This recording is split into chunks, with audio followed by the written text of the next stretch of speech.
Hey, it's Ethan Skolnick with Alex Toledo here at Rock Esports Center. Just finished a 2K tournament and a watch party.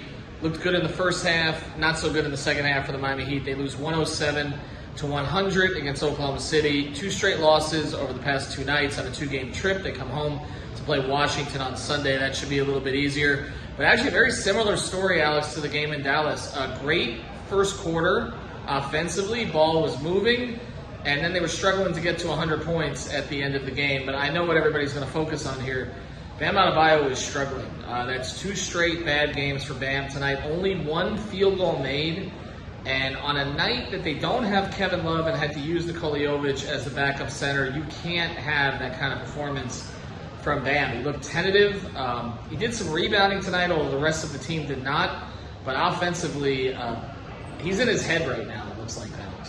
No doubt, and I think you mentioned that it's really similar to what happened last night, and I couldn't agree more with the first quarter burst, and then you had the third quarter avalanche from the other team, and that's kind of where everything broke open again, just like last night.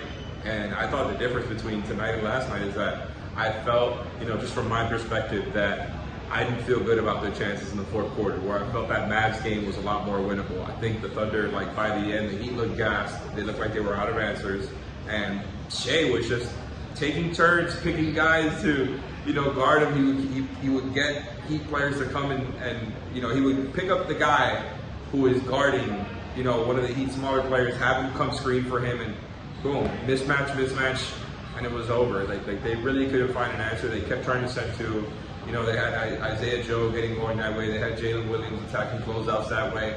And on the other side, I think part of what happened that it ended up so similar, and why I think you get 2 straight really bad Bam games. And to me, Jimmy was a lot, better than last night, but I didn't think it was that great of a game for him either. And I think it has to do with the way that these teams are guarding them. And it's not the first time we brought this up, and we brought it up last night as well, but I do think that is going to be the game plan going forward for the Heat. You pack the paint, you jam the middle, especially on the Jimmy Bam pick and roll. That shit is not going anywhere. And they look really tough. They look really uncomfortable when those short mid-range shots are not there for them like they usually are, when they're not playing in one-on-one situations with a created advantage. And it's you're forcing them to kind of, get out of their comfort zone a little bit. And I do think the onus is going to be on the Heat to find a counter to that. I don't think they've found it yet. Shout out to Patty Mills for kind of keeping them in that game with a quick 11-point burst, right? Nobody expected that. Jovic at the 5, the zone, all that stuff was cool, right? Just don't play Orlando and Thomas, get another guy out there. All that was fine. But if your best players just, you can't get consistent offense out of them, I think that is how you beat the Heat. Well, you mentioned it. That 3-5 pick and roll that they're running, it looks like they're running in an airplane aisle. There is no space for either of them to operate. You mentioned Patty Mills. Makes his phone booth. Yeah, exactly. Makes his Heat debut, or actually kind of like this room back at Rock Esports Center. Look, Patty Mills with 13 points tonight in his Heat debut. I was a little surprised, no Delon Wright, to try to slow down Shea. Shea with 37 tonight. He's kind of inevitable at this point, and like you mentioned, they put everybody on him. I do want to mention Jaime Jaquez, though, because I think this was actually his best game. I know people are going to point to the game that Jimmy missed in Sacramento and Jaime took over, but he played well with Jimmy tonight, which is not something that's always happened.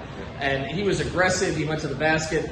But it's just, what's crazy about this Heat team right now is it seems like there's a guy who gets his confidence sort of beaten up and then gets it back, and then somebody else is in his own head, right? And so now Jaime is back on track, and Caleb is back on track for the most part, even though he wasn't great tonight.